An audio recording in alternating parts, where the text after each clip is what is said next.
Wabarakatuh. Innal hamdalillah nahmaduhu wa nasta'inuhu wa nastaghfiruh wa na'udzu billahi min shururi anfusina wa min sayyiati a'malina. May yahdihillahu fala mudilla lahu wa may yudlil fala hadiya lahu. Wassalatu wassalamu ala sayyidina Muhammad ibn Abdillah wa ala alihi wa ashabihi wa mawalah ma ba'd.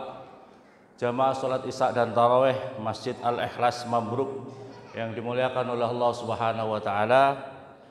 Pertama-tama kita seharusnya lah senantiasa mengucapkan puja dan puji syukur kehadirat Allah Subhanahu wa taala, wabil khusus di malam hari ini, di jam ini, di detik ini kita masih diberikan anugerah oleh Allah Subhanahu wa taala untuk bisa menyambut salah satu bulan yang penuh dengan berkah, yang penuh dengan limpahan rahmat kasih sayang Allah Subhanahu wa taala, yaitu bulan suci Ramadan yang penuh dengan keistimewaan ini. Hadirin yang dimuliakan oleh Allah Subhanahu wa taala, Ramadan ini adalah tarbiyah tahunan bagi kita sebagai orang-orang yang muttaqin, orang-orang yang muslim. Sebab apa? Di dalam Al-Qur'an, la'allakum tattaqun, agar supaya kalian menjadi orang-orang yang bertakwa kepada Allah Subhanahu wa taala. Maka oleh karena itu, karena ini tarbiyah ma'asyiral muslimin, Ramadan ini adalah tarbiyah, kita dididik oleh Allah agar paling tidak kita setiap tahun ada peningkatan kualitas ketakwaan kita kepada Allah. Setiap tahunnya seharusnya meningkat. Kalau perkara-perkara dunia, kalau kita tidak meningkat, masalah bisnis tidak meningkat, itu kita dianggap orang statis, tidak ada kemajuan. Di dalam masalah apa itu jabatan tidak meningkat, itu namanya orang kurang kompetitif. Begitu juga kalau kita sebagai orang yang beriman, bertakwa kepada Allah, setiap tahunnya kok tidak ada peningkatan, maka itu namanya orang dikatakan statis, tidak ada perkembangan sama sekali. Dan itu tidak baik, dan itu tidak sehat. Dan itu tidak baik, dan itu tidak sehat bagi kita, ya. Oleh karena itu seharusnya lah kita mengintrospeksi diri kita. Ketakwaan kita kepada Allah itu meningkat apa tidak? Kualitas ketakwaan kita ini kepada Allah meningkat apa tidak? Dilihat daripada sisi ilmunya. Ilmu kami setiap tahun meningkat apa enggak? Ibadah ritualnya meningkat apa enggak? Ibadah sosialnya meningkat apa tidak? Nah ini perlu dilihat. Kepeduliannya kepada fakir miskin di lingkungannya meningkat apa tidak? Ini harus dilihat. Nah inilah yang harus menjadi introspeksi buat diri kita. Mengintrospeksi diri kita, apakah kualitas meningkat spiritual kita, apakah meningkat apa? Kalau biasanya tahajudnya kita jarang-jarang, apakah setelah Ramadan ini tahajudnya kita rajin apa tidak? Sholat ba'diyah qabliyah, sholat duha witirnya biasanya sekian, kalau setelah Ramadan ini meningkat apa enggak? Khosyah kita kepada Allah semakin meningkat apa tidak? Ini yang harus. Aurat kita biasanya membaca Al-Quran setiap hari dapat sekian, setelah Ramadan ini meningkat apa tidak? Nah ini yang harus kita mengintrospeksi kepada diri kita.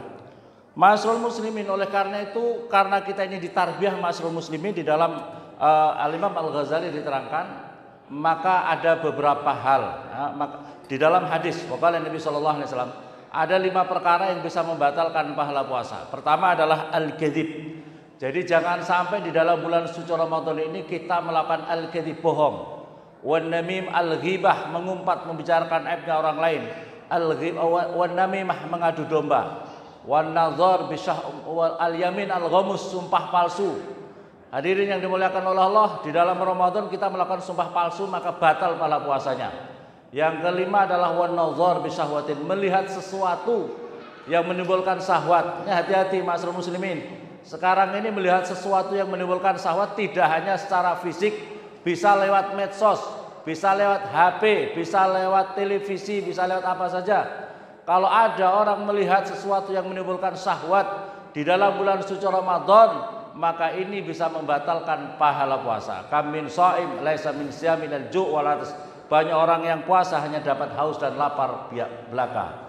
Dan oleh karena itu, karena ini adalah senantiasa menjadi pendidikan, maka ada tolak ukurnya. Kata Imam Ghazali, tingkatan orang puasa itu ada 3. Yang pertama saumul awam. Saumul awam itu adalah puasanya orang tingkat orang awam saja, dirinya hanya tidak makan minum, mulutnya maksiat, matanya untuk maksiat, telinganya untuk, tangannya untuk maksiat, kakinya untuk maksiat. jadi dirinya hanya mampu mengendalikan tidak makan tidak minum saja. Yang kedua adalah puasa orang soleh, artinya setelah dirinya tidak makan minum, seluruh anggota tubuhnya puasa, tangannya puasa, kakinya, semuanya anggota tubuh ikut puasa, tidak digunakan untuk maksiat. Yang tingkatan ketiga adalah tingkatan orang yang sangat khusus, yaitu senantiasa hatinya berzikir kepada Allah SWT. Nah ini penting. Jadi kalau untuk berzikir kepada Allah, maka pentingnya kita punya guru mursyid, guru yang membimbing diri kita. Ini hadirin yang dimuliakan oleh Allah, kita harus punya guru mursyid yang membimbing diri kita untuk masalah berzikir ini. Sebagaimana Rasulullah kepada Imam Ali, tahukah kamu jalan yang tercepat? Maka kemudian Imam Ali suruh memejamkan mata di hadapan Rasulullah, ucapkan la ilaha illallah, dan itulah sanad ini sambung sampai sekarang ini. Ulama-ulama masih megang. Dan kita seharusnya belajar ini. Di dalam makalah Asy-Syaikh Hasan Asy'adili, malam yataghalghal, barang siapa tidak mau menyelam di dalam ilmu kami ini, ilmunya ulama-ulama ahli tasawuf, maka mata musyrun 'alal kabair wa huwa ya'lam wa huwa la ya'lam. Boleh jadi dirinya mati dalam keadaan musyrun 'alal kabair, masih selalu dalam dosa-dosa besar, sementara dirinya tidak tahu. Makanya pentingnya belajar atau mencari guru mursyid di dalam masalah ini. Maka Masya Allah, maka oleh karena itu hadirin yang dimuliakan oleh Allah, maka pentingnya di dalam hal ini kita meningkatkan kualitas ilmu. Saya membacakan kitab, di dalam keterangan kitab ini diterangkan salah satu hikmahnya wabil khusus adalah di dalam bulan suci Ramadan mencari ilmu agama. An Anas bin Malik radhiyallahu anhu an Nabi alaihi salatu wasallam man hadara majlisal ilmi fi Ramadan kataballahu bi kulli qadamin ibadatu sanah wa yakunu ma'i tahtal arsy. Barang siapa yang mau hadir dalam majelis ilmu, barang siapa mau datang dalam majelis ilmu, khususnya di dalam bulan suci Ramadan ini, maka Allah mencatat setiap telapak kakinya, masyaallah muslimin.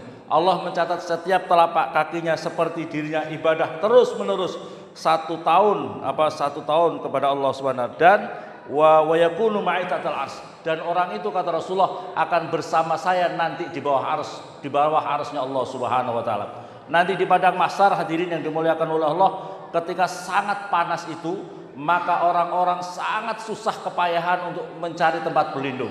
Siapa yang ingin mendapat tempat berlindung nanti yang bersama Rasulullah adalah orang-orang yang mau hadir, yang mau belajar ilmu agama khususnya di dalam bulan suci Ramadan ini. Maka oleh karena hadirin yang ayo tradisi ngaji mari kita hidupkan. Sekarang ini hadirin yang dimuliakan Allah, akhir-akhir ini betapa sangat susahnya kita untuk mau ngaji, menyempatkan diri untuk ngaji karena mengaku atas kesibukan dirinya masing-masing, sibuk urusan harta, sibuk urusan dunia, tidak pernah selesai hadirin.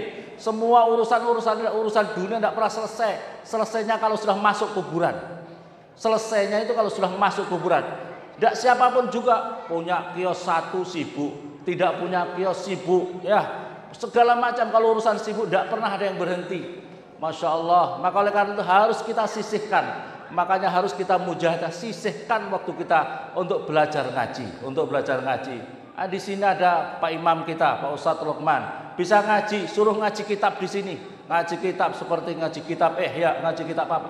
Ayo kita anak-anak kita suruh ngaji, bapak-bapak, ibu-ibu. Dalam sebuah hadis Nabi, hadirin, sebuah hadis Nabi, la yalqallahu rajul, yang artinya langsung tidak akan ada perjumpaan kepada Allah Subhanahu wa taala. Hadirin, tidak ada perjumpaan kepada Allah Subhanahu wa taala yang paling dibenci oleh Allah kecuali ada seseorang yang membiarkan keluarganya bodoh dalam masalah agama. Hadirin, ini hadis Nabi. Hadis Nabi, tidak ada perjumpaan bapak-bapak, ibu-ibu nanti akan berjumpa kepada Allah. Tidak ada perjumpaan yang paling dibenci oleh Allah manakala bapak-bapak, ibu-ibu membiarkan anak-anaknya bodoh masalah agama, tidak bisa ngaji, hanya main Facebook saja, tidak pintar baca Al-Quran, tidak ngerti tafsir Al-Quran, tidak pernah menghatamkan hadis-hadisnya Nabi, tidak pernah belajar fikih dengan disiplin fikih yang benar, maka tidak ada perjumpaan kepada Allah kecuali orang itu paling dibenci oleh Allah membiarkan keluarganya bodoh masalah agama.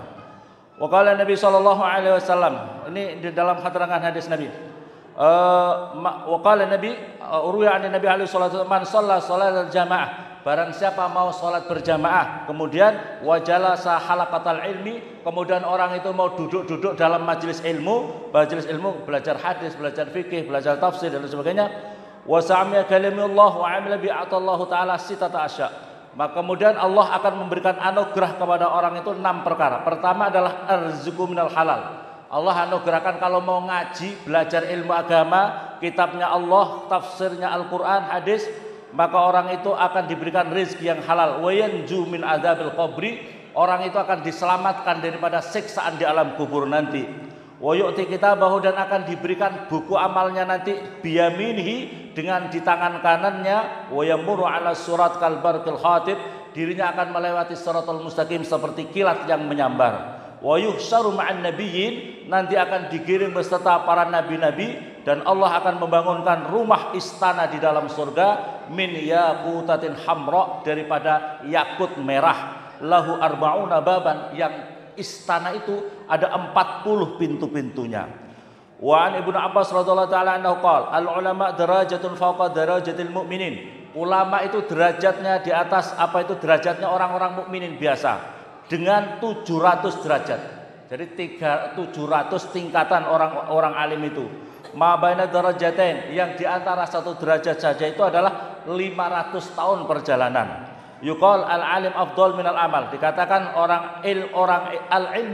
ilmu itu lebih afdal daripada amal. Jadi ilmu itu lebih afdal daripada amal. Bi khamsati aujuhin, dengan 5 alasan. Pertama, al-awwal al-ilmu bi ghairi ilmin ya'mal. Ilmu tanpa diamalkan itu sudah punya manfaat. Wa bi ghairi amal wal amal bi ghairi ilmin la yakun. Amal tanpa ilmu tidak akan diterima oleh Allah. Wasani al-ilmu bi ghairi amal yanfa. Ilmu itu tanpa amal sudah bermanfaat. Wal amal bi ghairi ilmin la yanfa. Amal tanpa ilmu tidak manfaat. As-salis al-ilmu lazim. Al-ilmu itu adalah suatu ketetapan. Wal ilmu munawwarun kasirat. Wal amal itu adalah suatu ketetapan, kewajiban. Tapi kalau ilmu adalah munawwar, yang memberi cahaya seperti sirat, seperti lampu. Arabi al ilmu maqamul anbiya, ilmu itu adalah makamnya para nabi-nabi. Kama qala al ulama ummati ka anbiyati bani Israil, ulama-ulama umatku seperti nabi-nabi Bani Israel. Yang kelima, al ilmu sifatullah, ilmu itu sifatnya Allah. Al ilmu, Allah punya sifat al ilmu. Wal amal sifatul ibad, amal itu sifatnya hamba. Wa sifatullah afdal min sifatil ibad, sifatnya Allah tentu lebih utama daripada sifatnya hamba. Diceritakan hukya ada Nabi alaihi salatu wasalam ja'a ila babil masjid, Rasulullah pernah datang ke pintunya masjid, kemudian di situ ada iblis, di pintunya masjid itu. Mau masuk mundur. Terus ditanya, iblis, ada apa kamu? Kenapa kamu ragu? Saya mau menggoda itu Muhammad, saya mau menggoda orang yang sedang sholat itu. Saya mau sholat itu, tapi saya takut karena di sampingnya orang sholat itu ada orang tidur. Terus ditanya, orang yang tidur itu kan orang sedang lalai. Kenapa kamu malah takut sama orang lalai? Bukannya takut kepada orang yang lagi sholat, yang sedang munajat kepada Allah. Jawabnya iblis, orang yang sedang sholat itu bodoh. Orang yang sholat itu bodoh, orang yang tidur itu orang alim. Saya takut begitu saya goda orang yang bodoh itu, takutnya orang alim itu bangun, Mas pasti akan diluruskan. Maka oleh karena itu dalam keterangan ini yang bisa dipahami, iblis itu takut sama orang alim, bukan orang ahli ibadah. Jadi takutnya iblis itu pada orang alim sekalipun dia tidur. Wa qala sallallahu alaihi wasallam, wa qala Nabi sallallahu alaihi wasallam, man arada ayahfadul ilm fala yulazim khamsa hisal. Maka oleh karena itu orang yang punya ilmu wajib menjaga ilmunya itu wajib menjaga agar ilmunya tetap kepada 5 perkara. Al awal sholatul lail wala rakaatain. Orang yang alim, orang yang pernah mondok pesantren, jangan sampai lupa untuk sholat malam walaupun hanya 2 rakaat. Yang kedua, dawamul wudu, rajin menjaga wudu. Yang berikutnya lagi at-taqwa fis sirri wal alaniyah, menjaga takwa dalam keadaan rahasia maupun dalam keadaan terbuka. Warabiah yaqula alla yaqula litaqawwila lisyahawat. Yaqula yang pertama, yang keempat, kalaupun dirinya makan niatkan untuk semakin kuat takwanya kepada Allah, bukan untuk memperkuat syahwatnya. Sekarang ini yang paling berat adalah masalah itu. Yang kelima adalah as-siwak, yaitu menjaga. Wa qala Nabi sallallahu alaihi wasallam dunya wal akhirah ma'al ilmi. Ketahuilah, kata Rasulullah sallallahu alaihi wasallam, kebaikan dunia dan akhirat itu dengan ilmu. Wa sarafud dunya wal akhirah, kemuliaan dunia dan akhirat ma'al ilmi wal ilm. Wal alim al wahid, orang alim satu itu akbar min jihadil fadl indallah min alfi syahidin. Orang alim satu itu dipandang oleh mulia di sisi Allah daripada 1000 orang mati syahid. Orang satu mati syahid saja masuk surga. Dipandang oleh Allah orang alim itu lebih baik daripada 1000 orang yang mati syahid. Ma'asyiral muslimin yang dimuliakan oleh Allah Subhanahu wa taala, maka pentingnya orang yang punya ilmu mengamalkan ilmunya. Orang yang belum belajar ilmu harus belajar sama ulama. Di dalam makalah ala itu, fasadun kabirun alimun mutahattikun wa akbaru minhu jahilun mutanassikun. Yang paling terberat di muka bumi ini, apa itu kerusakan di muka bumi ini, manakala ada seorang alim, orang pernah mondok pesantren, seorang ustadz, seorang kiai, tapi tidak mau mengajarkan ilmunya. Hadirin, kalau ada seorang ustadz tidak mau mengajarkan ilmunya, hanya saya kan tugasnya cuma, mohon maaf, saya tugasnya kan hanya penjaga masjid, saya tugasnya kan hanya apa itu jadi imam, saya tidak mau ngajar ngaji kah? Tugas saya itu hanya itu. Tugasnya seorang alim itu mengajarkan ilmunya, bukan hanya untuk menjaga pintu kunci masjid, bukan hanya untuk imam saja, tetapi mengajarkan ilmunya. Ini tugasnya ya. Kerusakan di muka bumi ini kalau ada orang alim macam begini, atau main kontrak saja. Nah, main kontraknya apa saja. Tetapi wa akbaru minhu jahilun, di dalam keterangan ini yang lebih berat daripada itu kerusakan di muka bumi ini, minhu jahilun mutanasikun, orang ahli ibadah orang apa itu akbar min jahilun, orang bodoh tapi soal ibadah. Orang bodoh soal ibadah, orang mengikuti tapi justru dia dhalun mudilun karena tidak punya ilmu. Barangkali demikian, mohon maaf kurang lebihnya saya mohon maaf. Semoga kita termotivasi untuk di dalam Ramadan dan setelah Ramadan menjadikan kita ayo senang ngaji, putra-putri kita suruh ngaji, belajar sama ulama-ulama yang punya sanad keilmuannya sampai kepada Rasulullah. Saya mohon maaf, semoga manfaat. Saya mohon maaf sekali lagi. Hadanallahu wa iyyakum ajmain. Assalamualaikum warahmatullahi wabarakatuh.